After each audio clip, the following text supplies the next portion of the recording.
Primero que todo, buenas tardes a todas y a todos. Le doy la bienvenida al curso.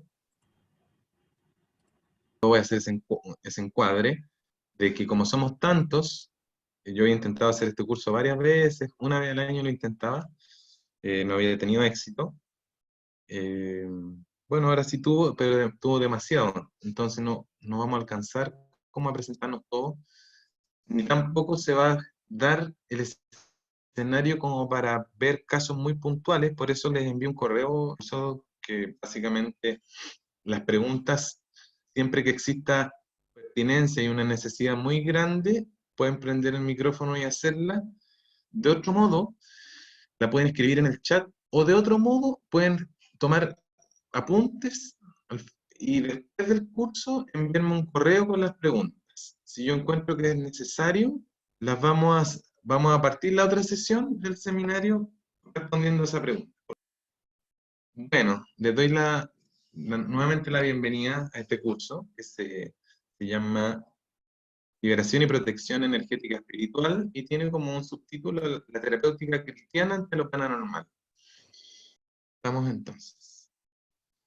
Bueno, segundo, gracias por su confianza, por querer participar en este curso, que es una novedad, digamos, no nos va a acreditar como exorcista ni mucho menos, pero nos va a ayudar sobre todo por lo que vi en las fichas de inscripción. La mayoría son terapeutas, psicólogos, médicos o personas que trabajan con personas. De alguna manera, hasta cierto punto son todos terapeutas, porque terapeuta en latín significa el que atiende a, ¿ya? Entonces, nos va a ayudar, digamos, en nuestra práctica clínica, a los que son psicólogos y médicos, pero también como personas, ¿ya? Para observar un poco en nuestra propia vida si hay cosas por ahí que hay que resolver.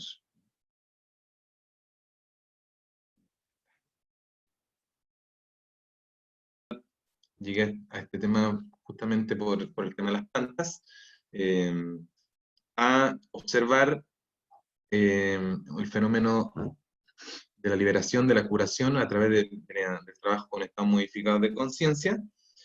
Observé que en distintas tradiciones, aquí los mapuches, en Brasil, en Perú, en varias zonas, a través del trabajo de plantas, existía esto de que la gente evacuaba, liberaba, se deshacía de algunos aspectos maléficos que tienen que ver con la enfermedad también. Por eso cada vez se fue haciendo más sentido eh, la hermenéutica cristiana aquí en Occidente para comprender el fenómeno de la posesión, por lo menos en términos de curación, que es donde más experiencia clínica tenemos.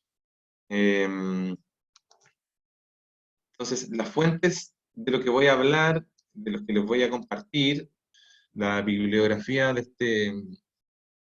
este curso se las envié, son prácticamente 10 autores de distinto enfoque, desde médicos, sacerdotes, médicos y sacerdotes, médicos, sacerdotes, exorcistas, psicólogos, curanderos, que han investigado. Bueno, es como el tema que más me apasiona, el tema de la liberación espiritual, a la que usen también hagan un uso prudente de la información y tema sensible, entonces personas que no están como un poco orientadas al tema, o se espantan, o se asustan, o quedan un poco sugestionadas, ¿ya? Seguramente más adelante en alguna de las clases voy a sugerirle a los que son cristianos que se queden 5 minutos terminada la clase para hacer una oración de protección, de sello. La gente que sabe y conoce sabe que es necesario, ¿ya? Bueno, el padre Fortea uno de los exorcistas actuales, vivos, que documenta, digamos, el fenómeno de la posesión en el Vaticano. Recordamos que el último fue el padre Amort, pero murió hace poquito. También a los que les interese el tema, y estén como cerca del tema de la liberación desde la terapéutica cristiana, hay un documental que se está dando en Netflix, que es mm, el último exorcismo del padre Amort. Y él, digamos, nosotros vamos a ver otro autor que se llama Malachi Martin, que es, digamos, el gestor de los exorcistas en el Vaticano desde la iglesia tradicional. Fue el maestro del Padre Amor, que fue el último gran exorcista del Vaticano. Se llama El último exorcismo, y lo interesante de este documental es que lo hace el mismo director de la película El Exorcista del año 72. Los que son más viejos se acordarán. De hecho, abre en el cine moderno la temática de la posesión. Los efectos son un poco exagerados. El acto del exorcismo y la liberación es un acto de amor, por lo general, muy, muy precioso. eh, y no es precisamente perverso y demoníaco y así como la película. Pero el Padre Amor le gustó mucho porque sirvió esa película para que la gente valorara su trabajo. Entonces, el director de la película El Exorcista supo y le escribió 50 años después, y se juntaron, y ahí él dejó, digamos, a este documentalista con una cámara pequeña de mano, grabar un exorcismo de una mujer. Que dicho sea de paso, no resultó. O sea, termina el exorcismo, pero la mujer siguió mal. No, la exorcizó varias veces, pero parece que ya no tenía fuerza. En el capítulo 6, me parece, cuando veamos la persona del terapeuta, es decir, las personas que están implicadas en torno a círculos de liberación, vamos a ver lo importante que es la solidez física, psicoafectiva, emocional y espiritual de la persona implicada en los procesos de liberación. Y por sobre todo física y psíquica, fíjese, más que espiritual. Ahí vamos a ir llegando a una espiritualidad encarnada y entender qué significa eso. Uno puede exorcizar a alguien perfectamente sin mencionar al demonio ni al mundo espiritual. Esa es la idea de este curso, poder transmitir una espiritualidad encarnada que tiene poca verborrea y mucha fuerza física y espiritual. Entonces, ese es un documental que también queda anexo, digamos. ¿Por qué me gustaría abrir con esta lámina? Con esta lámina donde sale el Cristo curando a un enfermo. Eh, Porque básicamente el fenómeno de la liberación a nivel cultural, digamos, las primeras tablas precristianas en los pueblos, en Babilonia, siempre, siempre, siempre estuvo asociado la figura del mal a nivel transversal, no solo en teología cristiana. Vamos a ver más adelante algunas imágenes de Samsara y algunos papers, perdón, algunas frases tomadas del Mahabharata, o del libro corto del Bhagavad Gita, que principalmente el fenómeno del mal siempre estuvo asociado a la enfermedad en el ser humano. Es decir, lo que hacía Cristo es muy similar, si no igual, a lo que hacía o lo que hace un chamán, o lo que hace un sacerdote, o lo que hace un terapeuta. En la sesión 3, vamos, en la 7, perdón, vamos a hablar precisamente de la figura del agente de liberación, que puede ser hasta un laico. La iglesia reconoce que hay personas laicas sin formación, sin incluso ser cercana a la iglesia, que tienen esto que se le llama el carisma, o el don, o la providencia, que se adquiere por gracia, no porque uno quiso, no porque uno hizo un curso de chamán o de sanador, de ni una cosa.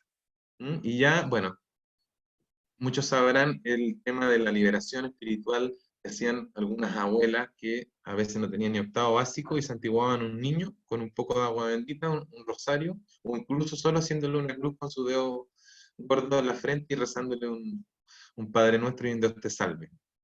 Y trabajaban, por ejemplo, el mal de ojo, el empacho, técnicas de la sabiduría popular, como diría nuestro querido Gastón Soule.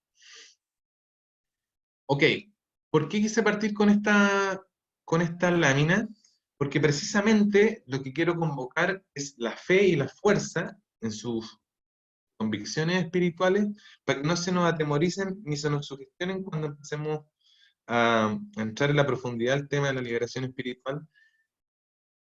Porque, bueno, en otros cursos he mencionado, he hecho un seminario corto de esto, y por lo general empieza a movilizarse mucho, y la gente se sugestiona y empiezan a preocuparse mucho del demonio, y y hablar mucho de él, y si habla mucho de él, como que viene, como que le gusta que lo nombren y aparece, ¿ya? Entonces, eh, esa precisamente no es la idea, que no nos concentremos en este pobre impostor, porque precisamente eh, no es él el que tiene la fuerza, sino nosotros cuando le ponemos demasiada atención. Nuestra pega, como diría un sacerdote exorcista amigo, eh, hay que mirar a Dios de frente y al diablo de reojo. Es decir, o lo que nuestra creencia más firme sea, lo que le llamemos la divinidad, muy, muy, muy de frente, a los ojos, y todo lo oscuro y lo demoníaco de reojo. O sea, saber que está ahí, estudiarlo, comprender un poco su lógica, pero no más. Y me empiezo a buscar, y cómo actúa, y de dónde, y cuántos nombres empieza, eso es un clásico de todos de los exorcistas que conozco, todos en algún momento sufrieron eh, más que nada vejación, obsesión e infestación. Ninguno ha sido poseso. De hecho, uno de los datos interesantes que vamos a ver es que el 0,01% de las personas que sufren ataques espirituales son posesiones. Por lo general, lo que menos hay son posesiones diabólicas o demoníacas. Por lo general son vejación, obsesión, que lo vamos a ver en la segunda clase, infestación, que nuestros pacientes, la gente cercana a uno mismo puede estar así. O sea, el diablo viene, molesta, hace lo suyo, se retira. Viene, molesta, hace lo suyo y se retira. Pero no toma el alma de la persona, ni el cuerpo. En la posesión sí toma el cuerpo, nunca el alma. ¿Ya? Entonces, esta lámina y esta frase del Padre Fortiana dice: la mística espiritual y el Padre Celestial es infinitamente más poderosa que las fuerzas del mundo. Eso, que sea un arcano, una protección, o un mini eslogan, o una mini oración, para que la recordemos siempre cuando nos metamos un poco en las tinieblas y nos sumerjamos en la oscuridad para conocerla un poco. Bueno, también en el arte podemos encontrar una cantidad, pero impresionante, de pinturas en torno a la problemática del mal. En San Francisco de Borja se llama esta pintura, y el moribundo. ¿Ya? La pintura es de Goya. Y ahí podemos apreciar cómo estas fuerzas oscuras o estos demonios están esperando devorar o capturar el alma de esta persona que está agonizando. Otro pintor que es contemporáneo a Goya dice: la representación de las proximidades a la muerte, el espectador que contempla el cuadro retiene las señales terribles de un alma violentamente agitada de los crueles remordimientos de sus crímenes y de la desesperada persuasión de su próxima condena eterna. Y ese, ¿por qué? Bueno, también selecciona esta lámina, porque ahí dice este autor, dice las señales terribles de un alma violentamente agitada por los crueles remordimientos de sus crímenes. O sea, nos va contando, nos endosa ahí, directa o indirectamente, que de alguna manera las puertas abiertas se van a ir delineando básicamente a nivel biográfico y psicológico con lo que podríamos llamar, y que justamente en un ratito vamos a ver, los pecados capitales de Dante. No sé si alguien leyó la Divina Comedia. Eh, Vamos a ver cuál es la categorización de Dante, que no es precisamente cercana al catolicismo, pero por supuesto hay mucha coherencia y congruencia con lo que él encontró en el infierno en sus viajes iniciáticos, y hace un ordenamiento de cómo y por dónde pasaría el alma a través de los purgatorios, de los planos intermedios. Que después del break les voy a preguntar un poquito qué leyeron o qué encontraron en el paper que les sugerí de Houston Smith. Una de las puertas abiertas son nuestros pecados, ¿ya? Son nuestros daños no resueltos, que recibí o que provoqué. Por lo general, cuando recibí y no los sané, provoco. ¿Mm? y no restauro. Por eso la importancia en la interfaz que hay entre la psicoterapia y la liberación espiritual. Por eso uno debe escuchar, eh, sin extrañarse hoy en día, tantos líderes de sectas o tantos líderes de grupos espirituales que han abusado. En algún momento vamos a compartir algunas oraciones para de renuncia a las sectas. Uno, cuando perteneció a algún grupo espiritual, pseudo espiritual, logia, o toda esta secta ocultista, satánica, tiene que hacer una renuncia, ¿ya? La renuncia la puede hacer como le decía, me parece que en la clase 7, no la tengo en memoria. Vamos a compartir unas oraciones de liberación de renuncia formal, como una técnica de autoliberación, ¿ya? Ok. Así que si alguien perteneció o sufrió daños por participar en grupos esotéricos, chamánicos, etcétera, etcétera, etcétera, etcétera, es bienvenido y tengo la fe y la esperanza de que algo útil van a sacar de acá y que por fin se van a cortar las cadenas, ¿ya? Por eso se llama libertad, o sea, liberación espiritual, que va muy relacionado con la libertad. Ok. Entonces, tenemos otro cuadro interesante que quise compartir, que también es de Goya, que se llama Los sueños de la razón producen monstruos, del 1799. Es una mujer durmiendo, que un poco podemos reflexionar también en torno al fenómeno de la parálisis del sueño, ¿no? Bueno, eh, voy a ir adelantando un poco. Este me parece muy interesante también. La pesadilla, se llama este cuadro. Henry Fuseli, otro pintor. ¿Por qué lo puse? Porque justamente aquí tenemos y también lo relaciono ahora que lo veo a la problemática de la parálisis del sueño.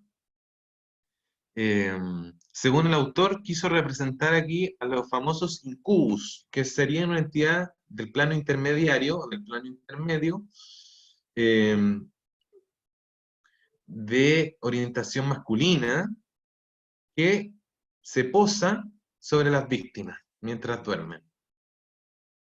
El sucubus sería el femenino, ¿no es cierto? Que se posaría sobre los hombres. Y aquí donde nos hacemos la primera reflexión en torno a la problemática histórica y teológica del mal, y cómo esto se empieza a relacionar con la lógica actual en torno a la problemática del mal psicológico. Cómo pueden coexistir o cómo puede haber una rasgos o semiología muy similar al mal teológico. Vamos a ir encontrándonos a lo largo del curso con términos que son clásicos de la teología cristiana, por ejemplo, o de la espiritualidad hindú, que es muy parecida a lo que dicen los manuales de psicología actual. Por ejemplo, el término obsesión, ¿m? Que es una de las formas de ataque del mal, que justamente vienen de los libros de los padres de la iglesia, de los primeros 300 años eh, de la iglesia católica. Y justamente, y tal cual, aparece 1450 años después, por primera vez en los libros de psicología, la palabra obsesión. Y después vamos a echar un vistazo qué dicen los padres de la iglesia hace 1500 años atrás sobre ese término y qué dice el DSM-5 actualmente, que son los manuales de salud mental utilizados en la actualidad. O sea, vamos a ver que al final estamos hablando, es como de lo mismo, pero desde veredas distintas, ¿ya?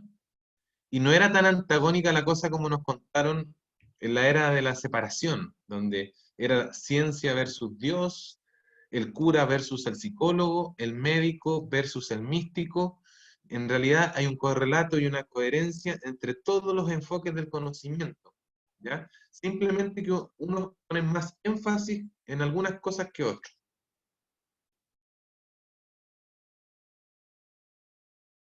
Aquí tenemos otra pintura el aquelarre de Goya, ¿m?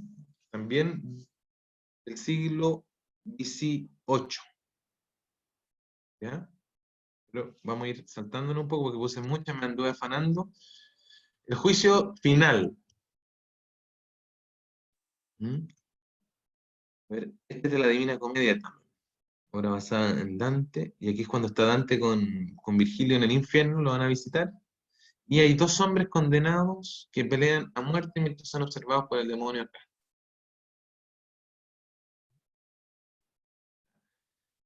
Y uno se pone a buscar arte con temas así, encuentra muchísimas. Este es el mapa que hizo Botticelli, que tiene que ver con los distintos niveles descendentes que comprende la visión de Dante, que son estos círculos descendentes que configuran el infierno, ¿ya?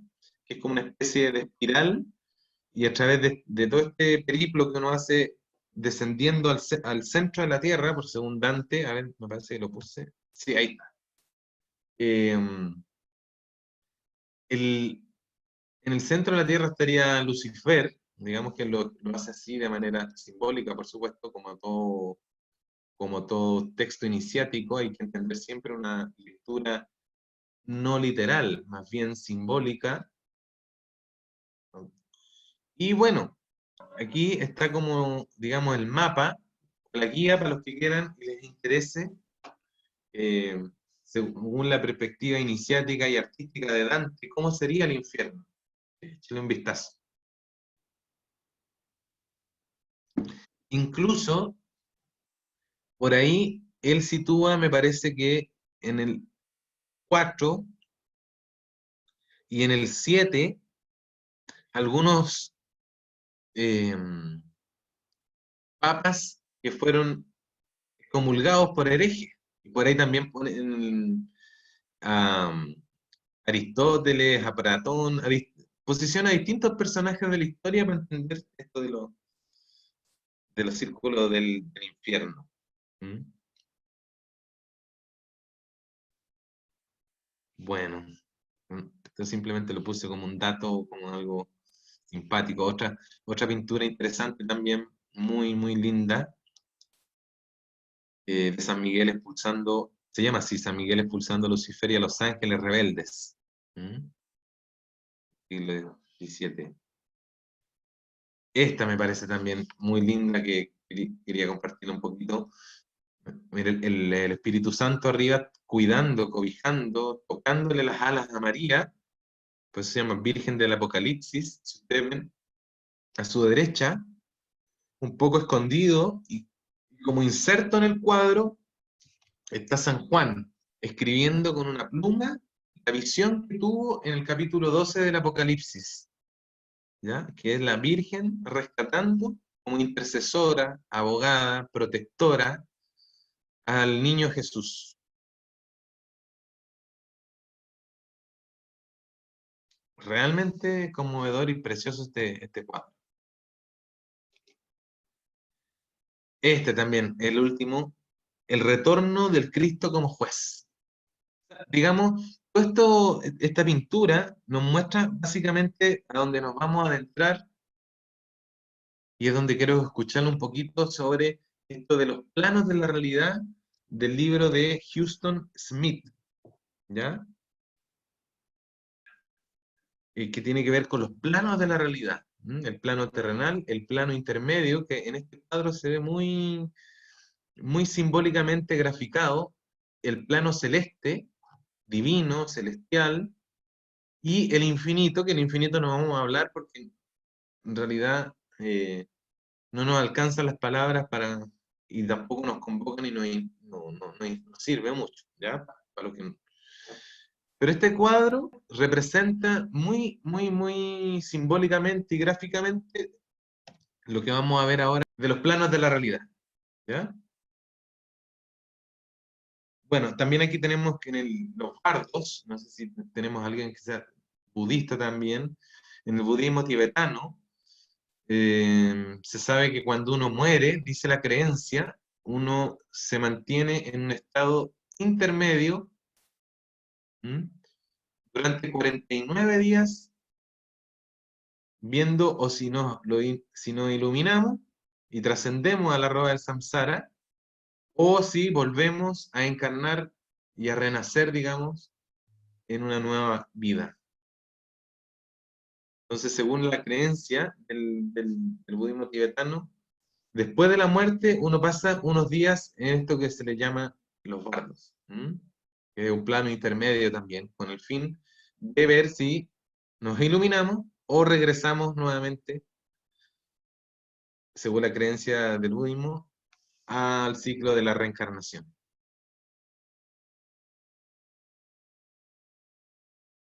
También, por otro lado, en el hinduismo también hay pinturas que reflejan estas supuestas entidades o la disyuntiva sobre la problemática del mal. En el Mahabharata encontramos que los asuras son un grupo de deidades sedientas de poder, dice, y que están constantemente en guerra eh, con los devas. Entonces, los asuras son considerados, según el Mahabharata, el libro sagrado, así como la Biblia de los hindúes, como entidades pecaminosas, perversas, dañinas, o en términos occidentales, demoníacas. ¿Ya? Según el Bhagavad Gita, que es como les decía la Biblia de los hindúes, todo ser humano y todos los seres, porque para ellos existen los seres sensibles creados en el plano terrenal. En el capítulo 16 del Bhagavad Gita se escribe las cualidades divinas y extensamente las cualidades demoníacas, por si alguien quiere echarle un vistazo. ¿Cuál es la visión del hinduismo sobre la entidad demoníaca? En el capítulo 16 del Bhagavad Gita está muy acabadamente esta descripción. Algo que me parece re interesante es que dicen en el Bhagavad Gita que las cualidades de los asuras, es decir, de estas entidades oscuras, perversas, malévolas que están en permanente guerra con los devas, es re lindo el Mahabharata, pero una de las cualidades psicológicas, por decirlo así, son el orgullo, la arrogancia, el engaño, el enojo, son groseros e ignorantes. O sea, podríamos decir que todas las tradiciones son como distintas playas del mismo océano. Hablan y se refieren exactamente a lo mismo, pero con distintos lenguajes, con distintas formas, con distintas tonalidades culturales, eh, pero en el fondo se están refiriendo casi a lo mismo. ¿Por qué quise poner este punto de los dioses y los demonios en la Arabia preislámica? Porque es los primeros que hablan de los famosos Dijin o los genios, ¿ya?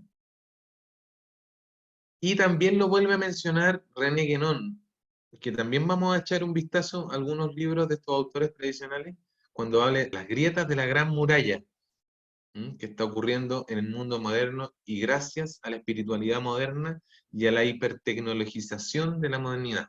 Ocurren dos fenómenos simultáneos en la modernidad que los vamos a explicar hoy día. Bueno, y también hacen hermenéutica en torno al fenómeno ovni. Hay un correlato entre lo que dice Guénon, Julius Evola, Komarasawi, sobre el fenómeno ovni y los famosos Dijin. Y hay toda una explicación ahí por qué aparecen más en el siglo XX. El ovni tecnológico, los estudios de Jung también sobre las cosas que se ven en el cielo, pero más precisamente con el investigador Jacques Vallée y John Mack, que escribe un libro que se llama Abduction, que es él es un psiquiatra de Harvard. Y efectivamente, vamos, en algún capítulo, vamos a hablar un poco de la lógica y la hermenéutica tradicional. ¿Qué quiere decir eso? ¿De qué dicen las tradiciones de este fenómeno? ¿Ya?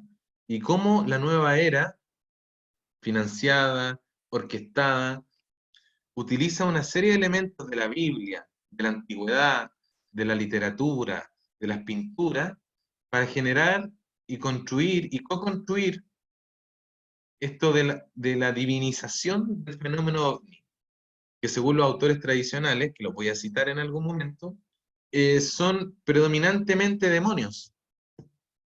Pero ahora vamos a llegar a eso. Espero que podamos llegar a eso con claridad. Entonces, los de Jinn, como decían los arábicos preislámicos, eran entidades del plano intermedio que ellos hablan también de que estas entidades operan en el plano intermedio y una de sus características es que merodean ruinas, desiertos, sitios abandonados, etc. Cementerios, lugares sucios, espacios. Favoritos son las esquinas, los bordes y los lugares medio abandonados y hediondos. Y de ahí, como hablábamos con el Marquito, que para comer, dicen, digamos, en la cultura folclórica preislámica, que comían con la mano izquierda. Y de ahí viene este mito de que los zurdos son del diablo. No sé si han escuchado, bueno, los más viejos a lo mejor sí. ¿Ya? Los cementerios y los lugares sucios son sus espacios favoritos. Aparecen. Y otra cosa que tienen características antropomórficas, es decir, fisiología muy parecida a los hombres, pero también psicológicamente operan muy parecidos a los hombres. Y a veces toman formas de genios, de hadas, de duendes, etc. Y en general son pacíficos, y algunos poetas dijeron haberse inspirado por los famosos jinns. Bueno, quería preguntarle si a alguien le gustaría comentar, preguntar. Me parece súper interesante esto como la visión de Jung con respecto a esto de que el arquetipo, como que al tener esa autonomía, como que se mezcla en esta psique, ¿no? Que es este mundo intermedio. De hecho, es una de las cosas por las cuales me interesa un poco el taller, porque encuentro interesante esto como de la diferencia de la demonización o la demonología a una posesión clínica vendría siendo como del arquetipo, ¿no?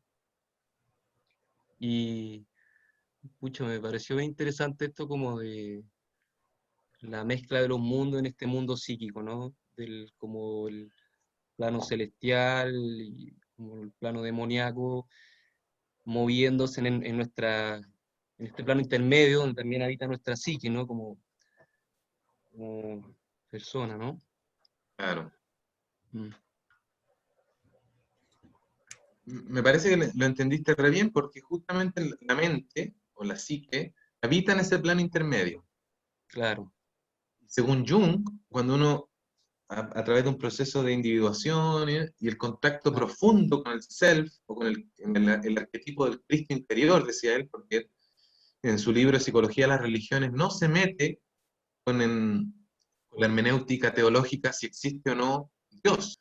claro, Pero cuando uno encuentra a nivel de desarrollo personal y espiritual lo más profundo en el contacto en el centro de su ser, es básicamente el arquetipo del Cristo, le llama el Cristo interior. Ahora, cuando uno desciende a las profundidades de la psique, y entendemos que la psique no es algo que está amarrado dentro del cerebro, no hay una línea muy clara, ni siquiera es clara, que diferencie el inconsciente personal del inconsciente transgeneracional, del inconsciente colectivo y del inconsciente universal. Por tanto, están en permanente interacción esta dinámica relacional intrapsíquica, interpsíquica y transpsíquica. El problema es que hoy día en la actualidad hay muchos tratamientos que reducen todos los fenómenos y la casuística espiritual a temáticas psiquiátricas o psicoanalíticas. Y por otro lado, vemos la cantidad de iglesias o sectas que pululan por Santiago y me imagino que por todo Chile, que hacen curaciones o supuestos exorcismos de liberación a personas que en realidad tienen problemáticas psicológicas, trauma, histeria, etcétera, etcétera. Entonces, está al revés la cuestión, porque unos creen que el diablo no existe y es decir, lo niegan, y otros lo andan viendo en todas partes. y no es ni la una ni la otra. Una de las cosas que dicen los tradicionalistas es que tenemos que darnos cuenta, y lo dicen las tribus también indígenas, que nosotros no somos creadores de nada. ¿Mm? Somos criaturas creadas. ¿Mm? Lo que hacemos es cuidar lo poquito que se nos dio. Entonces, la nueva era es totalmente la inversión, tu poder personal, tú co-creas la realidad, tú eres tu propio maestro, tú eres tu propio chamán, tú tienes tu poder interior, tú tienes tu... Y mentira, no tenemos nada. ¿Mm? El secreto. El secreto y todas esas cosas de sanes en 5 pasos, toda la cultura anglosajona superficial, que es un océano de información con 1 centímetro de profundidad. Entonces, Houston Smith amorosamente nos viene a decir, a ver, no todo lo espiritual es celestial, simpático, amoroso, benevolente. Con cuidadito. ¿Ya? Pero, ¿qué más sacó? Si son varias páginas, digamos. La ¿Algo más parte, que...? sí, la parte, ¿puedo? Sí, La primera parte que habla de el abuso a los pueblos y que había todo acá un respeto como a la tierra, a los árboles, al amor, a la pacha y a todo eso. Y cuando llegaron y se invadieron, como que cómo les traía un Dios de amor matando, masacrando, cortando, depredando. Es como horrible. La verdad es que horrible porque al final es algo que seguimos haciendo, que nunca se detuvo. ok.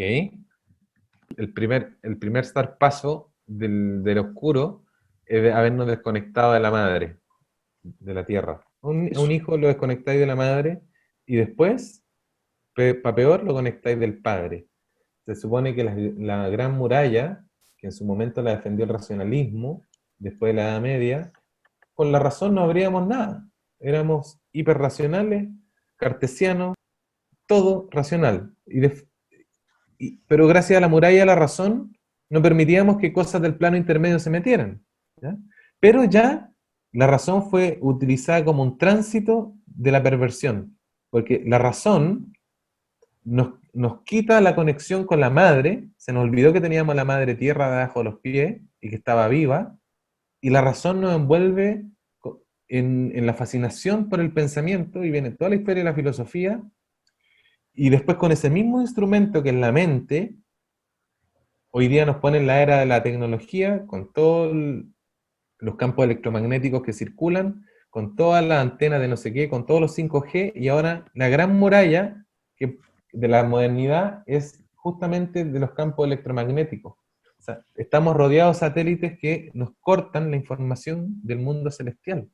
O sea, nos cortaron a la madre y nos cortaron al padre, lo de arriba.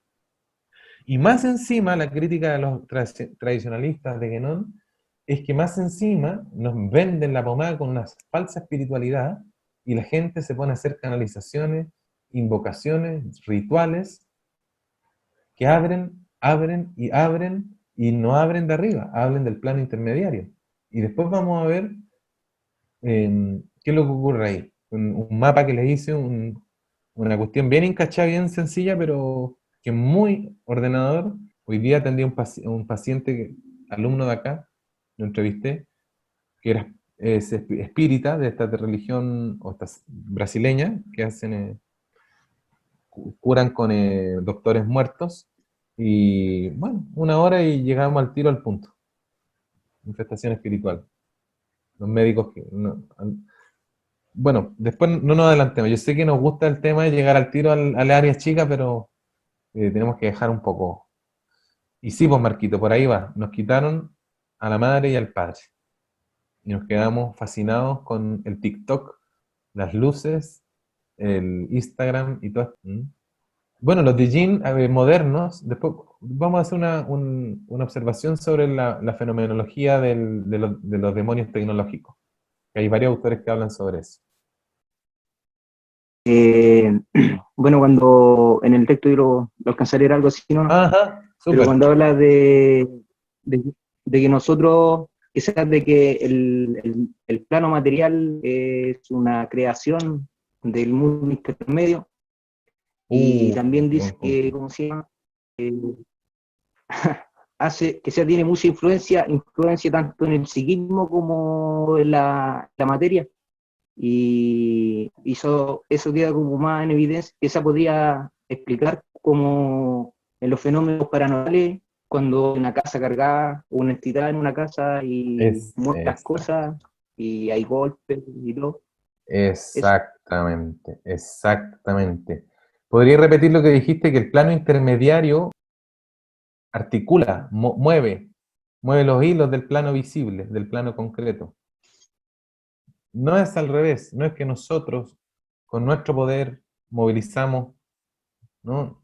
A nosotros nos están tejiendo. Por eso las plantas sagradas, el mismo Houston Smith, para los que les gustó el autor que escribió este libro, que se llama algo así como La percepción divina, el significado religioso de las sustancias enteógenas. ¿Qué es lo que dice Houston Smith?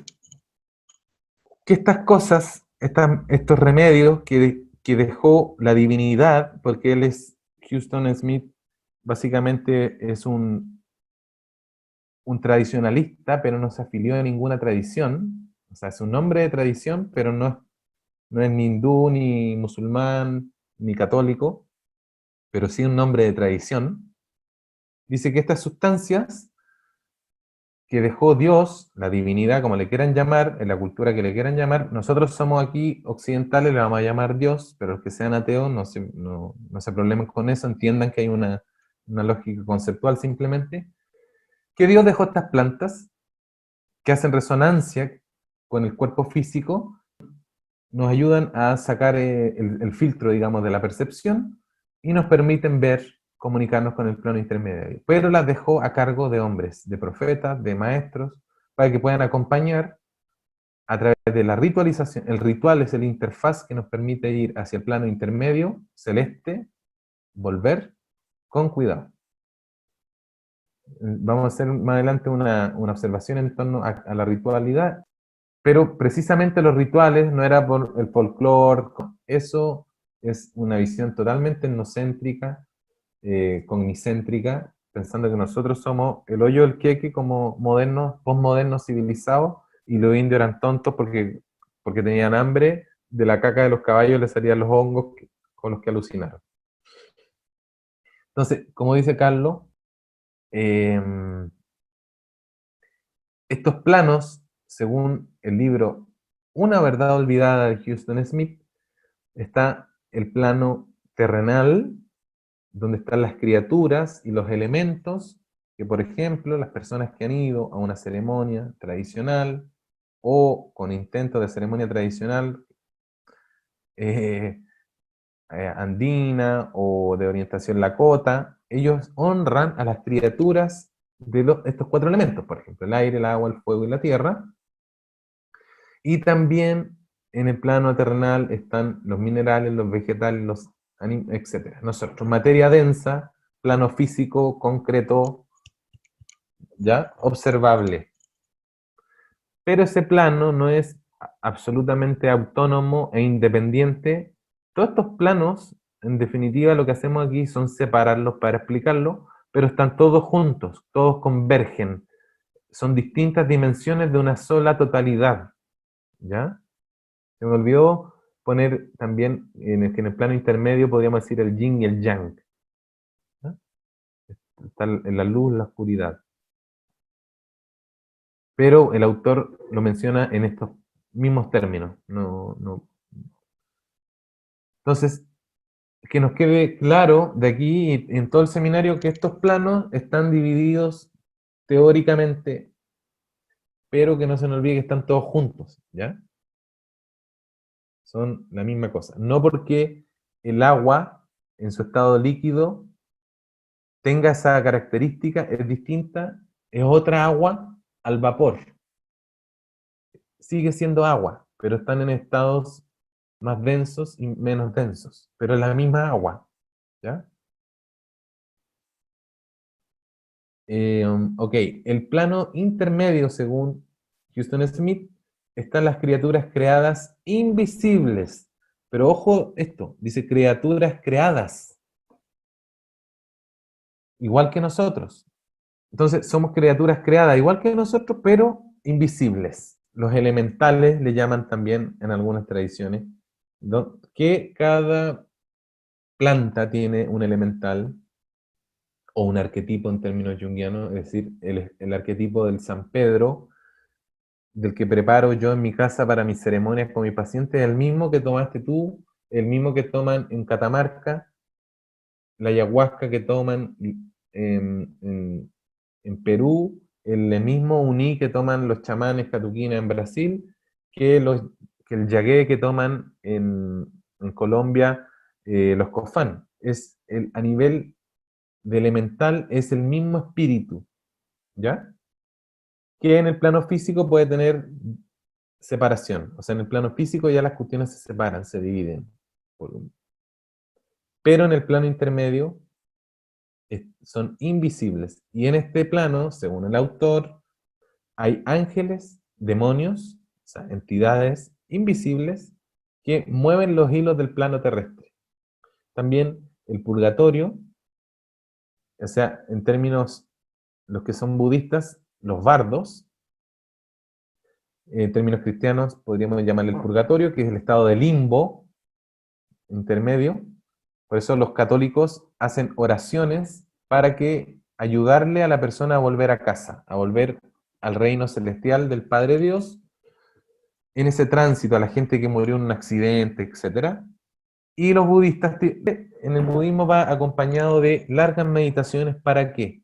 Para acompañarlo en ese tránsito, en esa confrontación con los elementos del plano intermedio, para ver si el maestro asciende hacia la iluminación, hacia el plano celestial, hacia su unión con Dios. ¿Ya? O sea, en el fondo, como les decía adelante, las tradiciones hablan de la misma historia, pero con distintos nombres. Nosotros nos ponemos a pelear, igual que en la U. Los conductistas en los 90 se agarraban con los psicoanalistas. No, que lo que pensamos es lo importante y los psicoanalistas no, que el inconsciente, la infancia y los sexos. Pero un católico avanzado con un budista avanzado se miran y se sonríen. Ya no hay separación. Estamos en la era de la integración. ¿Ya? Basta de separar. De hecho, diablo, la etimología de diablo es dos, separa. El diablo separa. O sea, por eso es importante el lenguaje simbólico, que es lo contrario de diabólico. El símbolo une. Por eso un símbolo es un elemento del plano físico con un registro histórico que nos conecta con el mundo invisible. ¿Ok? O sea, el símbolo es el interfaz que conecta el plano terrenal, porque es un elemento del plano terrenal, pero con una configuración literal que tiene un significado también en el mundo invisible. No sé si me explico. Por eso la importancia, en cada ritual que ustedes vayan, observen qué símbolos hay, para que vean con quién está conectando.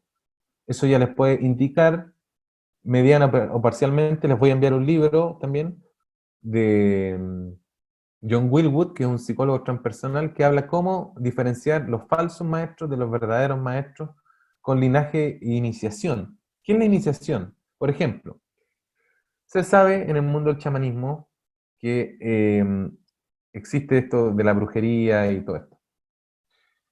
Hay una persona que es un brujo, literalmente, que es muy, muy famoso, sale en muchas películas.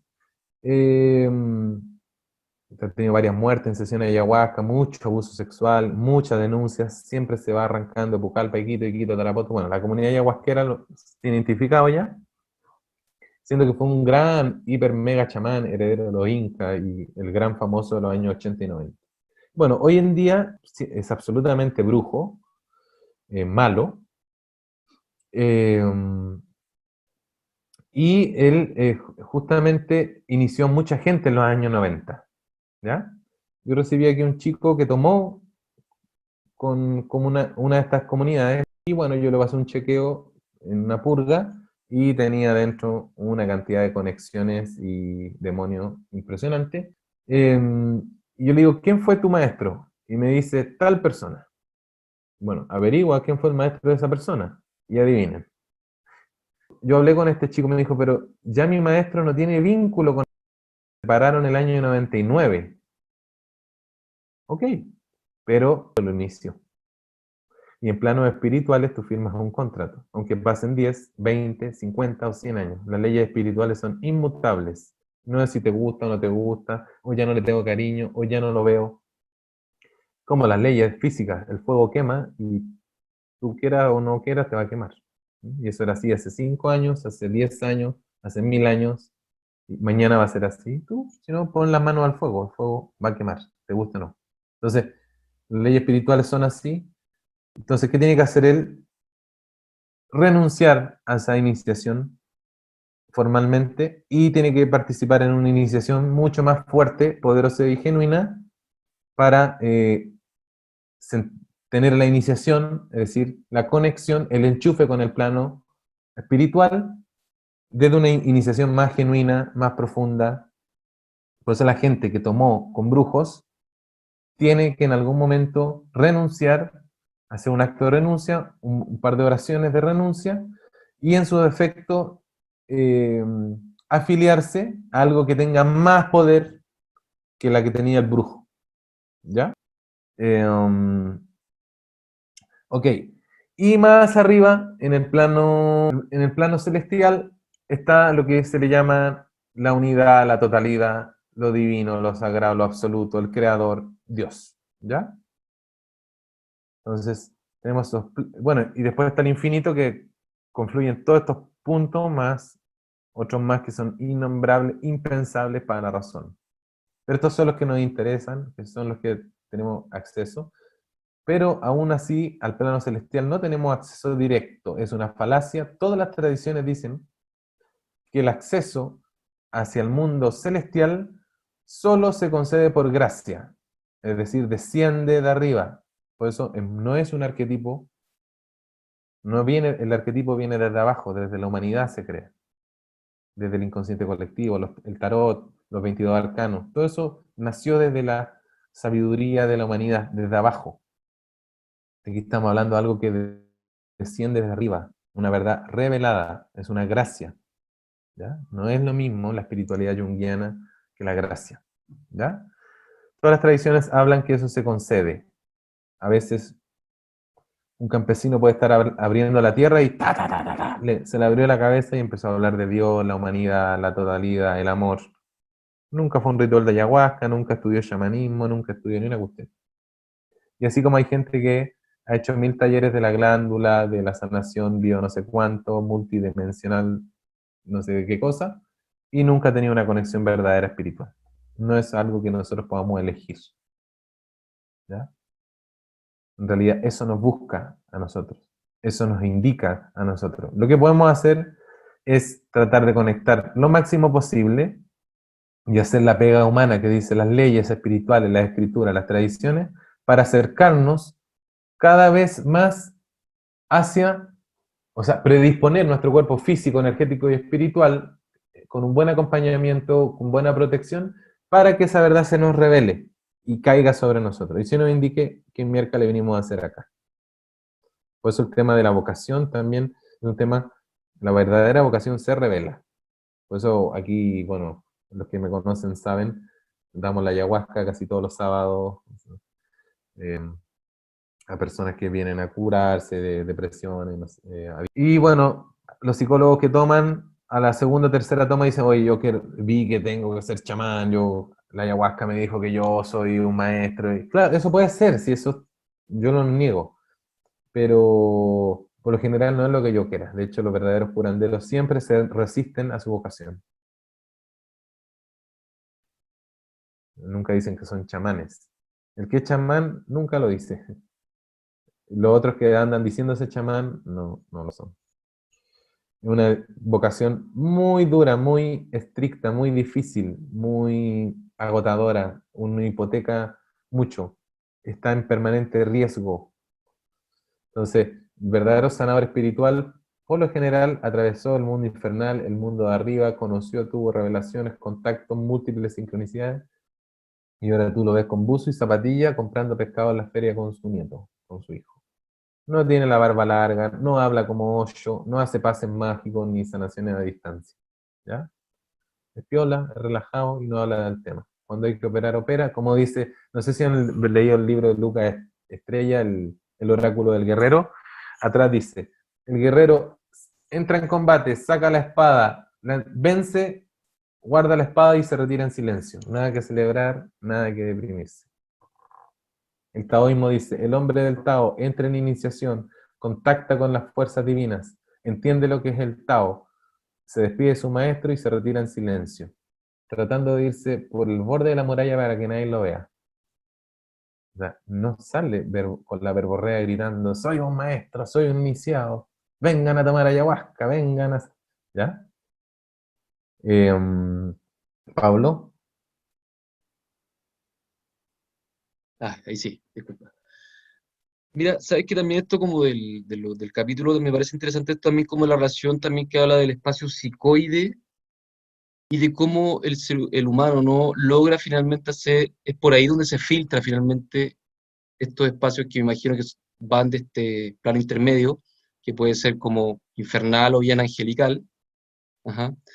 Me parece interesante como eso, ¿no? Como que se filtra y por eso también como, insisto, como la diferenciación entre eso de la demonología o del demonio y la diferencia entre un complejo que está arquetipizado y que está como coagulado ahí, está poseído por ese arquetipo, ¿no? Que me imagino que es algo distinto. Así como partiste hablando al principio, eso de que el 0,0 será que era una posición demoníaca y lo otro es una posición del arquetipo, o de contenido en el complejo y todo eso. Y segundo, disculpa, entiendo entonces también de que también esto de los planos también y que esto de la materia es el reflejo de algo que finalmente tú te refieres como a una triunidad o a algo logoico, ¿no? Como eso que habla, por ejemplo, Blavatsky o Alice Bale en su Tratado de Fuego Cósmico, como de la triunidad en este proceso cuaternario, que nosotros finalmente somos un reflejo, ¿no? O sea, así de la materia, de algo que es totalmente como concreto, pero puesto en otro plano, ¿no? No Sí. tiene que ver ya eso como con la espiritualidad como de como esa estructura que tiene Jung, sino que ya es otra cosa, como, por eso es teosofía, ¿no? O sea, Ahí en la, ¿cómo se llama? En la bibliografía del curso hay un libro que les recomiendo que se llama La Teosofía, la historia de una pseudo religión, de René Guénon. ¿Ya? Interesante, échale un vistazo. Vean cuál era el verdadero objetivo de la teosofía y bueno, por qué tan fascinante pero tan peligroso meterse por ahí, según los autores tradicionales. Bueno, Guénon, que es uno de los más capos, autores de la historia, de las tradiciones, al, al poner en evidencia la charlatanería y las influencias del plano intermedio de entidades oscuras de la Blavatsky, es decir, toda esa maraña de ideas inteligentísimas, brillantes, detalladísimas que tiene la Blavatsky, la doctrina secreta de Inicio sin velo y después todos sus continuadores.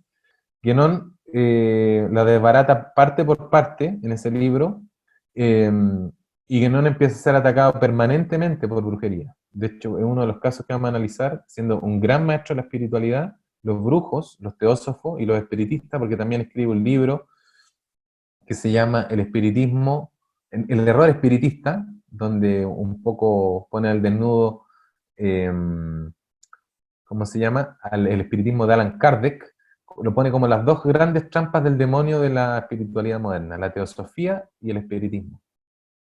Pero sí se sabe que estaba sufriendo ataques psíquicos y él, un hombre que sabe de tradiciones profundas, fue uno de los autores que más escribió sobre el budismo, el hinduismo y sobre el catolicismo y sobre el islam, pero lo fusilaron a brujería.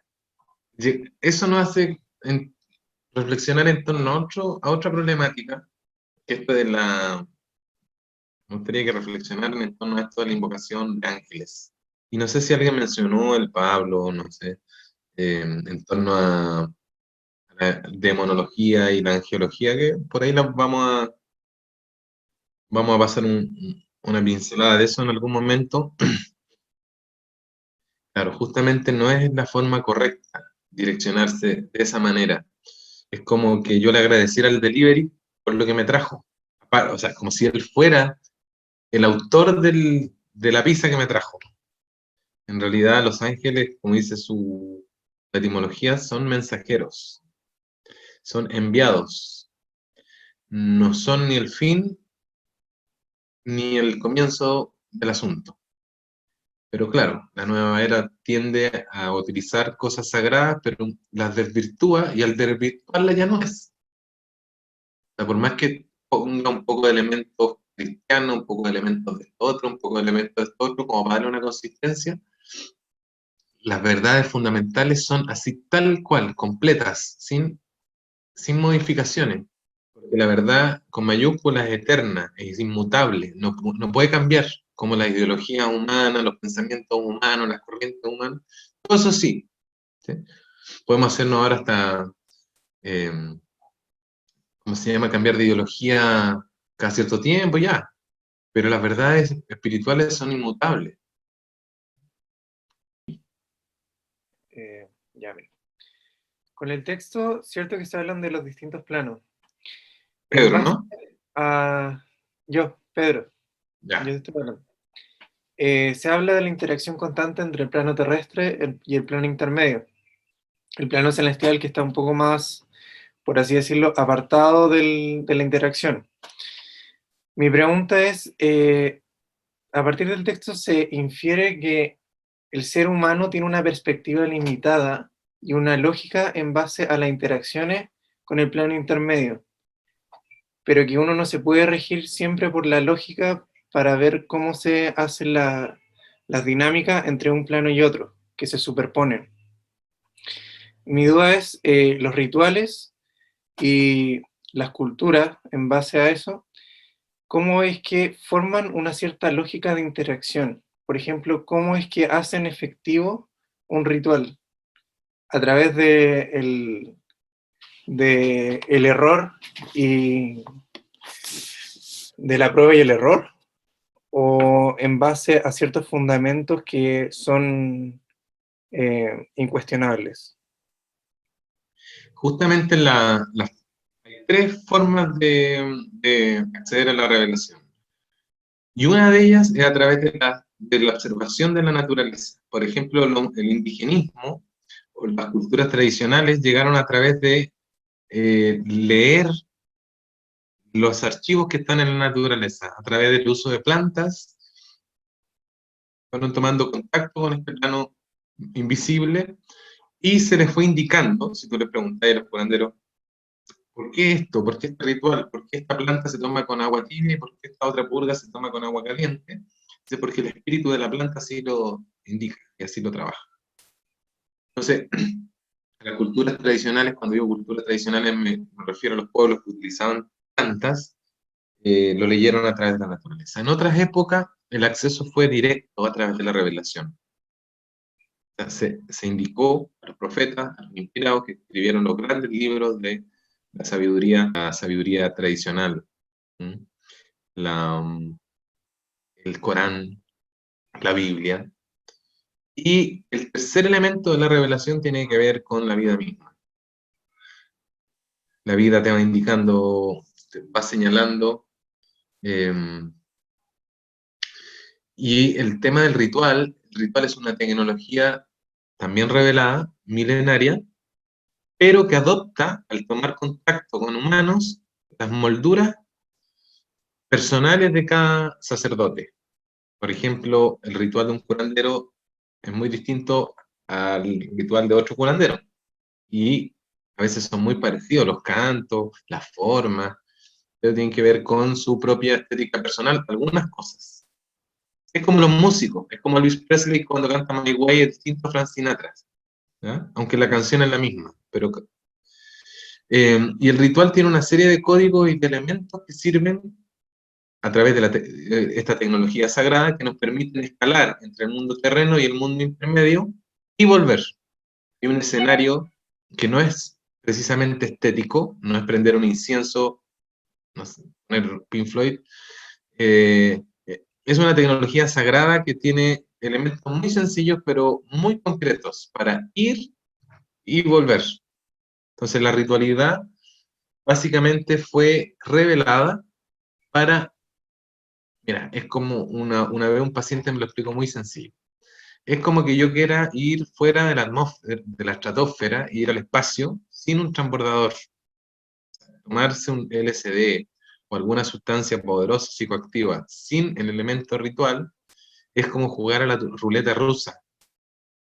Claro, puede que pase, puede que sobrevivas, puede que vaya todo bien, ¿ya? Pero es muy posible que, así como el cuerpo físico se desintegra por elementos gravitacionales y de temperatura, de atmósfera, a nivel de oxígeno, en la estratosfera, lo mismo pasa con el cuerpo psíquico cuando te fumas un bufo alvarius, por ejemplo, ¿ya?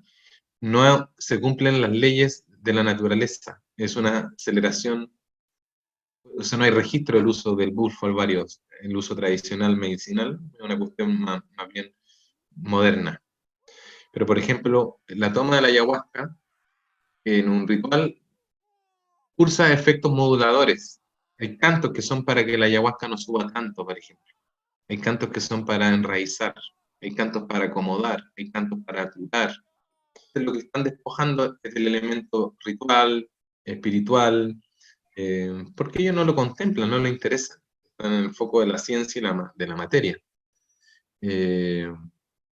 Bueno, y hoy en día se está dando la ayahuasca en bajas dosis, al igual que los niños de luz, los hongos, etcétera, etcétera. Yo mismo utilizo una planta, un cannabis, aparte de ya del uso fumado ser profano y sacrílego, hoy en día, gracias a la venia de la medicina, podemos utilizar uno de sus componentes, que es el CBD o el CBG, para aflicciones físicas, como un componente netamente médico.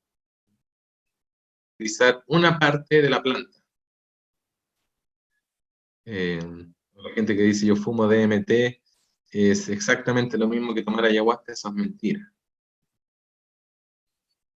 Bueno, pero no nos vamos a meter tanto en el tema de las plantas hoy. Voy a mostrar este otro mapa plano de la realidad. Este esquema, digamos, refleja básicamente lo mismo que dice el autor Houston Smith, pero vamos a agregar las variables de la entidad del plano intermedio, que es justamente lo que queremos revisar. Y si ustedes se fijan con detalle, este esquema, que bueno, ya vieron que diseño no estudiado, el cuadro de los ángeles atraviesa los 3 niveles. Y el cuadro de las entidades oscuras, media atrapadas, en una especie de limbo del plano intermedio, solo cabe en la circunferencia de la creación del mundo visible, del plano terrenal que dice Smith, y del plano intermedio, no en el plano celestial. Los ángeles sí, bueno, de hecho son enviados desde el plano celestial y atraviesan el plano intermedio y llegan hacia nosotros.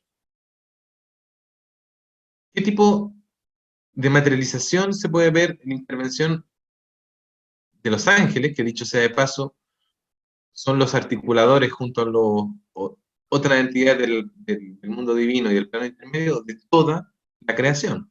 100%, sin excepción. No hay nada en el mundo visible de la materia que no tenga un fundamento del plano intermedio o divino, ¿ya? Por ejemplo, los curanderos dicen los buenos espíritus curan, guían, enseñan, sanan. Los malos espíritus poseen, enferman, dañan. ¿Por qué esta lógica y este esquema les quise compartir? Porque es súper importante. Porque los demonios no tienen acceso al plano divino, pero sí son criaturas, por decirlo en términos judeocristianos, del Dios Padre. Entonces necesitan comer, necesitan benzina, necesitan vivir igual. Pero ellos ya renunciaron por la eternidad hacia arriba. Decidió hacer un esquema aparte. Por tanto, no puede volver. Una de las cosas que dicen los manuales en el Mahabharata, cuando explican cómo operan las fuerzas del mal, o en la Biblia, cómo operan las fuerzas del mal, en San Juan y el Apocalipsis, es justamente que en el plano intermedio ya cada uno tiene definido su rol. Por eso es un plano jerárquico. Trascendental, ¿qué quiere decir eso? Que es más grande que el mundo sensible. Y primigenio, ¿qué quiere decir eso? Que está desde antes del plano visible. Y el plano intermediario de estas criaturas ya decidieron, que tienen un rol asignado que es eterno. Los ángeles siempre van a ser buenos. Los demonios siempre van a ser malos. ¿Ya? No hay posibilidad de que cambie eso. Es una ley espiritual, que dicen todas las tradiciones. Pero estas criaturas, que son hijos de Dios también, recordemos que incluso para los griegos, los daimon, era el ser espiritual. Lucifer, el portador de la luz. ¿Ya? Son espíritus. De hecho, Lucifer era el regalón. Simplemente que después le fue tan bien que su orgullo le mostró la idea de que podía hacer algo aparte. Entonces, estas criaturas necesitan acceder a la fuente igual. Cuando digo fuente, Dios, divinidad, y hay todos sus sinónimos. Entonces, ¿cómo lo hacen si no tienen la puerta abierta hacia arriba? No pueden, porque renunciaron por la eternidad. Como dice en el capítulo 16 del Mahabharata, a través de nosotros. Bueno, como dicen los manuales de exorcista católico, a través de nosotros. Porque nosotros sí somos hijos de Dios, por decirlo así. Y sí tenemos ese drenaje y esa nutrición permanente. Los demonios no. Los ángeles sí, van y vienen. Tienen la puerta abierta en las 3 dimensiones. Arriba, abajo, al medio. Arriba, abajo, al medio. Esa es su pega. Los demonios no tienen acceso a la fuente. Por eso, como decía la literatura de la Arabia preislámica, son entidades hambrientas, como dice el Bhagavad Gita, les gusta comer, alimentarse, lo necesitan como criaturas vivientes. ¿Ya? Entonces, el plano de la manifestación, hay criaturas vivas, sensibles, pero también hay criaturas vivas, invisibles, que no son energías, son espíritus. Ahora, nuestro cerebro, nuestra percepción está limitada por los sentidos, que es una válvula filtro, y nos permite a veces, con el sexto sentido, contactar con, hoy aquí es como una energía rica, dice uno. Hoy como que este lugar tiene buena energía. Bueno, les contaré que también todos los lugares tienen un patrono o un espíritu. ¿Ya? Entonces, siempre una energía no es guacha, está comandada por un espíritu, o varios espíritus. ¿Ya?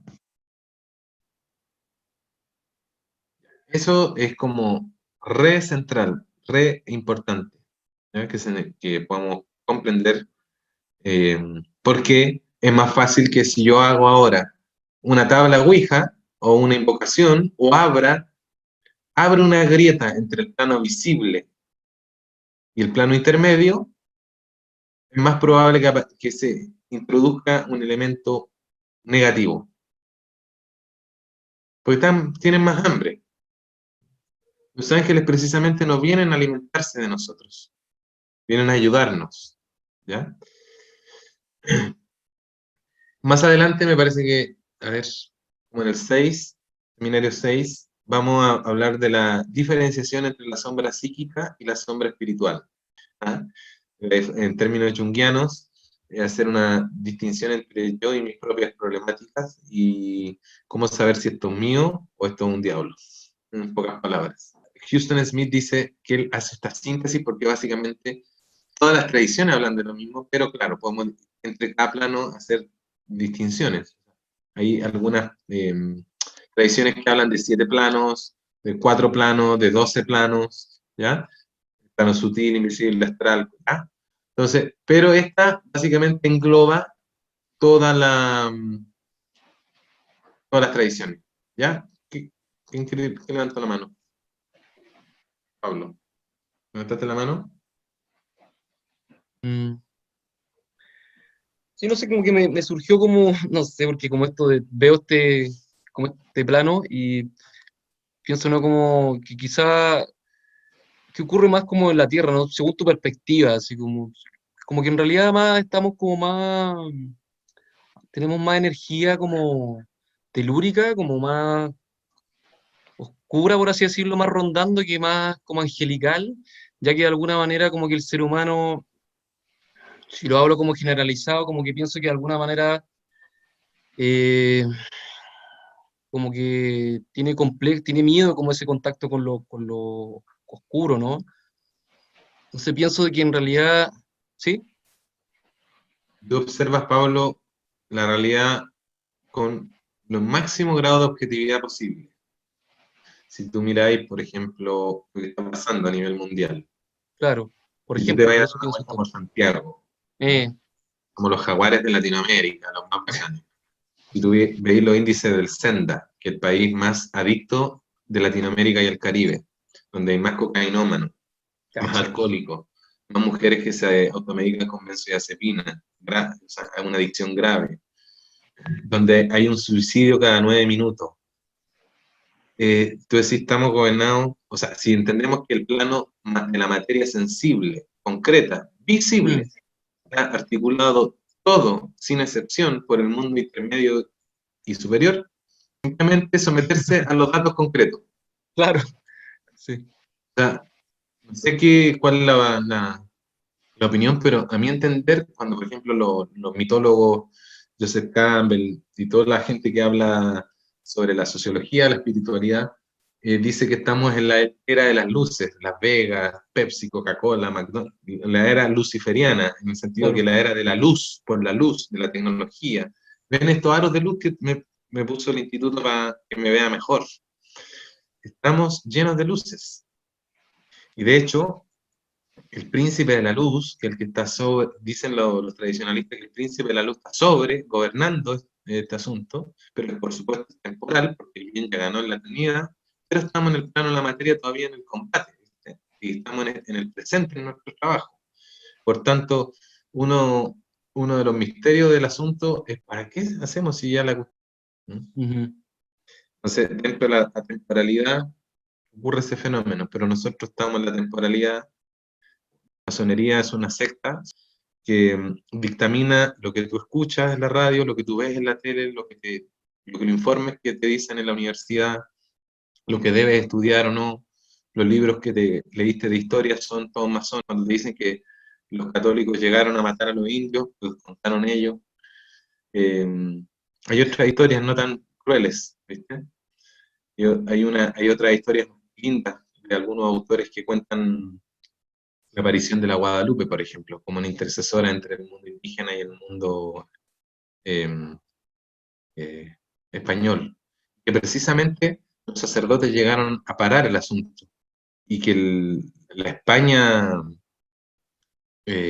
colonizadora utilizó la cruz como un instrumento político en busca de oro, no con el fin de evangelizar a la gente, con un instrumento, una manipulación que por supuesto con la revolución calvinista eh, nace la iglesia protestante y junto con la masonería y la teosofía tienen el mismo axioma, sacar al cristianismo de la faz de la tierra. Está apoyado con toda la ideología moderna, que justamente, ¿qué es lo que hace el demonio? Invertir todas las verdades fundamentales, hacerlas parecer falsas. Y las falsas, hacerlas parecer verdaderas. Y la mayoría de la gente está engañada. ¿Ya?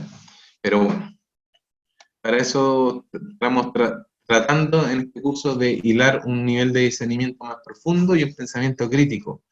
Y no dejar solamente un término de sugestión o cuestiones media de pensamiento mágico, especulativo, el tema del exorcismo y la liberación, porque precisamente la liberación que necesitamos es colectiva. Necesitamos sacarnos la ceguera espiritual. Necesitamos exorcizar al planeta, y eso sí se puede, partiendo por casa, sacándonos el velo, dejando de hacer algunas cosas y empezando a hacer otras. Basta, como decía un sabio por ahí, que tú enciendas tu vela y con la tuya enciendas la de al lado. Y es como por un contagio, es el efecto dominó. Entonces, por eso todo este material, todo estos, el Power, los videos, yo se los entrego, y llévenselo, multiplíquenlo y súbanlo a YouTube si quieren. La idea, yo le digo a mis alumnos que estudian acá, ojalá que cuando egresen abran otro instituto, porque una chica me dijo, profe, voy a abrir un centro, le voy a hacer competencia. Y dije, me alegro. Ojalá que abran otro y otro y otro, y se multiplique la gente que está despertando. Entonces, bueno, volviendo al esquema, porque ya caché que estamos como llegando, lamentablemente, a la hora, pero a ver. Mirando el esquema nuevamente, ¿alguien tiene una reflexión? ¿Se entendió? Es importante que estemos claros en esta lógica. ¿Por qué uno dice, oye, si me fumo un pito y, no sé, invocamos a la luz? Posiblemente van a venir demonios. Los demonios nunca, según todos los libros de exorcismo que están en esta mesa, en ninguna parte dice que el demonio se presenta con dientes, garras, ojos rojos. Se presenta muy lindo, muy simpático y con muchas cosas que son verdad, con un 95% de verdades, pero un 5% de cuchufleta. ¿Vamos a hacer alguna meditación de Osho? Y digo, no. ¿Y por qué? Porque, bueno, esta es mi opinión. Y dice, pero si está lindo, pero claro, si yo tengo como 3 libros de Osho, son lindos, pero me interesa más o menos lo que dice, pero no la figura de ese personaje. Que a mi entender cumple el estereotipo preciso del falso profeta. Era casi la encarnación de Jesucristo, pero por fortuna hace un año salió un documental que se llama Will World Country, que está en YouTube, en Netflix, donde muestran ahí los rituales sagrados que hacía con... bueno, estos son los planos de la realidad según Houston Smith. Ok. Siguiendo y avanzando, que me parece súper, súper interesante que empecemos a contactar con estos autores que, por supuesto, la Nueva Era no los promociona, no hay ningún libro de ellos en la librería, obviamente, porque justamente lo que hace es destrozar todo el ocultismo y el esoterismo con verdades tradicionales fundamentales. René Guénon habla de las fisuras de la Gran Muralla. ¿Alguien ha escuchado hablar de la palabra Kali Yuga? Es una época metálica, es una época de oscurecimiento que estaría pasando la humanidad. Y bueno, Guénon habla de las fisuras de la Gran Muralla. Guénon decía que la época anterior a la modernidad estaba más protegida que esta y había menos posesiones, por ejemplo. Hace poco me mandó un sacerdote amigo que el Vaticano reabrió el departamento de exorcista y que se pueden formar laicos. Ni siquiera los curas modernos creen en los malos espíritus. Están tan influenciados por la masonería después del Segundo Concilio Vaticano que ya tú le decías un cura de esto y sale arrancando. Entonces la gente está orfandada, no tiene dónde. Si uno no llega con semiología evidente de estar poseso, no te atienden. Y te mandan por lo general con un psiquiatra. Los psiquiatras son todos, o casi todos ateos. Guénon decía que las grietas de la Gran Muralla empezaron a rajarse con 2 fenómenos en paralelo después del racionalismo. Decía que la época de Descartes y todo esto de Euclides, de la ciencia, muy linda y todo, pero ocurrieron múltiples efectos. Uno es que se nos olvida, que hablamos al principio, que teníamos la madre tierra bajo los pies. Otro, se nos olvidó que teníamos el cielo sobre nuestras cabezas. Pero por otra parte, empieza esta fascinación y seducción por el mundo del pensamiento, y hoy en día el mundo tecnológico, la era de las luces, y más se nos olvida. ¿Qué pasa? Dice Guénon, que por último, en la época premoderna, estábamos encerrados por la racionalidad. La racionalidad nos hizo negar la época oscurantista, pensando que el tema de los ángeles, los demonios era una cuestión vieja, antigua, de la iglesia, de los curas, ¿ya? Por último, nos hace sellar ahí, no entramos en ese mundo, no lo pescamos, pero tampoco abrimos nada. Nos pusimos estrechamente en la razón. Pero paradójicamente eso nos protegió un tiempo, pero nos llevó también a la destrucción. ¿Qué pasó? Aparecen dos personajes importantes en la historia de la pseudoespiritualidad. Uno es Allan Kardec, el creador del espiritismo, que a través de métodos tecnológicos, ustedes saben que el espiritismo nace en paralelo a la psicología. Todos los psicólogos modernos deben saber que en el 1860 o 1890, por ahí, se abrió el primer laboratorio científico de psicología con Wilhelm Wundt. Pero en paralelo estaba ocurriendo este fenómeno del nacimiento de la investigación espiritista. Pueden ver la película, si quieren, Allan Kardec, que está son defensores, por supuesto, en Netflix está. Entonces son defensores y dejan a Allan Kardec como el gran inspirador de la espiritualidad moderna. Y Allan Kardec utiliza la técnica y desarrolla la técnica del espiritismo a través de elementos tecnológicos, aprovechándose la era del raciocinio, de que a través de métodos tecnológicos yo puedo hacer invocación de espíritus a 10 a la hora que yo quiera, con quien quiera, como yo quiera, y puedo llamar a San Rafael si quiero, a un médico muerto, a San Gabriel, pasándome por donde mejor le cayó a todas las tradiciones espirituales. Ah, sí, Allan Kardec. Sí. Él es el padre del espiritismo y es adorado y un crítico destructor de la Iglesia Católica. Por lo general, todos los fundadores de la espiritualidad moderna toman elementos del cristianismo como para pasar piola, pero en su fundamento destrozan las tradiciones. Y en Occidente la Iglesia. ¿Ya? Y aquí en Santiago hay más cursos, hay más academias de Reiki que de farmacia, de espiritualidad New Age. ¿Ya? O sea, el supermercado de la espiritualidad, hay grupos que hacen 1200 cursos, un puro centro de distintas, el código no sé qué, que los delfines mágicos, que la glándula no sé dónde, es el Palacio del Charlatán.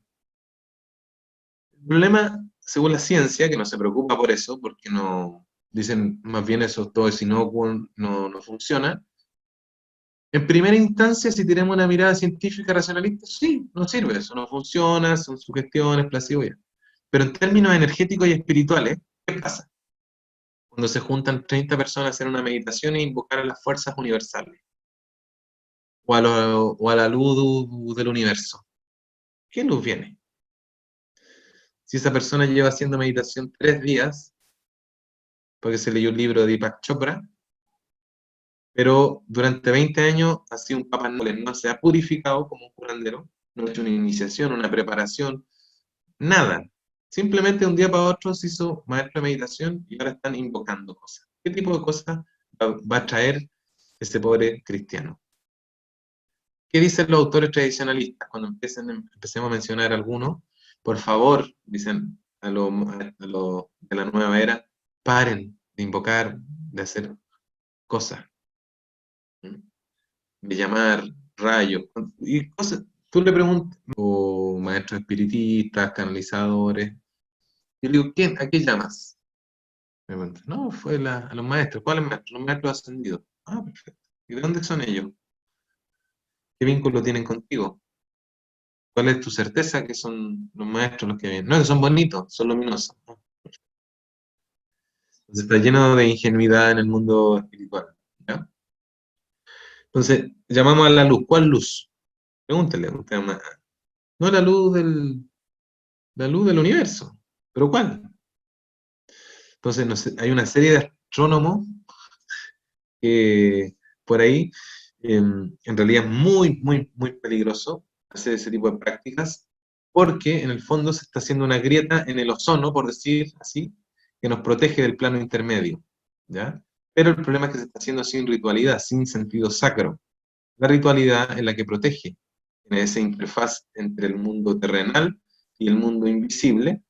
Se está haciendo así nomás. Me fumo un pito en la casa, prendo un incienso y listo. Y empiezo a llamar a energías bondadosas para que sanen el planeta. Mira qué regio. ¿Ah?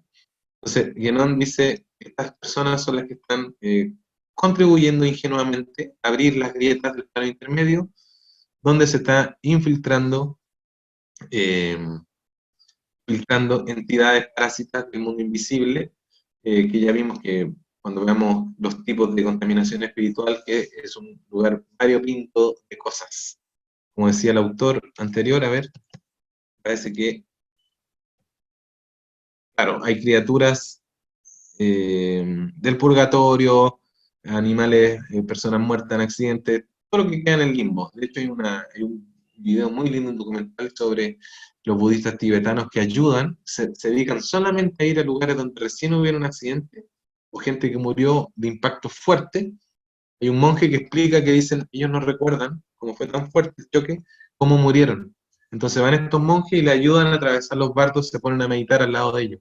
Lo mismo que harían las hermanitas descalzas de la monjita, se ponen a rezar para esa alma que quedó ahí como en un limbo asustada, a través de la oración o a través de la meditación, ayudarle. ¿Mm? Lo que hacen los curanderos cuando mueren familiares, rezan la pipa sagrada, rezan los tabacos para que a través de sus oraciones, sus cantos, el espíritu retorne a las estrellas. Cuando todas las tradiciones hablan de lo mismo. ¿Cuál es el problema? Imagínate la cantidad. Bueno, aquí personas que han venido a sesiones de ayahuasca han dado cuenta que el aborto también es una forma de transgresión a la vida. Yo no me meto en el tema de la ideología de género, nada, pero las personas en su ritual de ayahuasca han visto que fue una fuente de infestación espiritual el haber realizado un aborto.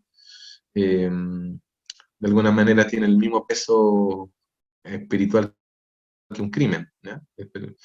Entonces, todas esas entidades en Estados Unidos vieron, me parece que 450.000 abortos el año pasado. Imagínense todas esas entidades que quedan ahí en el plano intermedio, solo en Estados Unidos en un año. Desde que se legalizó hay muchas más. Entonces, bueno, y así, gente que murió en accidente, etcétera, abandonada, sin oración. Es muy parecido a lo que dice la película Coco. ¿Ya? Entonces Guénon dice, está pasando eso, se están abriendo las grietas del plano intermedio, por eso tanta influencia, tanta locura, tanta enfermedad rara. 9 niños de 10 años con fibromialgia y una serie de cosas llegan a ponerse a campo. Cosas o enfermedades que no existían hace 10, 15 años. ¿Mm? Cosas muy raras. Y también, no es por nada, pero el intercambio cultural también hizo que llegaran de un tiempo a esta parte. Yo recibo personas con infestaciones que no conocía, demonios que no eran parte de mi personas que se han relacionado, por ejemplo, han traído cosas de otras culturas. El candomblé, en Haití se practicaba mucho, he recibido pacientes que han sido novias de haitianos, que después de terminar caóticamente la relación, han terminado con brujería, infestación espiritual, cosas de alto calibre que yo no conocía. Entonces me tuve que comprar un libro para entender cómo operan esas codificaciones culturales de la brujería centroamericana, que es distinta, ¿ya? Entonces, cómo operan, cómo ingresan, cómo se trabajan, cómo se exorcizan. Bueno, puse aquí algunas, como para cerrar esta sesión, algunas frases interesantes que dicen, hay 2 errores comunes, uno, ver el diablo en todas partes, 2, no verlo ninguna. Otra, de otro sabio que dice, la mayor trampa al diablo es hacer creer que no existe. Otro elemento que me quedó hoy, mira a Dios de frente, al diablo de reojo. Y otra de San Ambrosio que dice, la trampa del demonio no te hará caer, a menos que ya estés mordiendo el anzuelo. Es decir, si uno no se mete en tontera, no debería por qué. San Agustín también decía, ahí está el perro rabioso, es una criatura de Dios, tiene una pega, tiene una función, pero no es para qué ir a acercarse. Déjalo ahí, cumple su pega. Viste que cuando tú te olvidas, lo importante, Diosito lo suelta un ratito para que te acordes. ¿Ya? Pero cumple una pega el pobre diablo, ¿no? Ni siquiera tiene fuerza en sí mismo. Bueno, se nos pasó volando la primera sesión, lamentablemente. Entonces, hay que leer un poco, pero acuérdense, siempre que vean estas películas, les dejé en un documental, Hosting to the Devil, que es como el rehén del diablo, que justamente del autor, que a mi entender es el exorcista más grande de la historia, que vamos a ver el otro martes, se llama Malachi Marty, que escribió el mítico libro, y difícil de conseguir, se llama El Rehén del Diablo. Que también, si quieren, el Alexis lo anota, se lo voy a dar.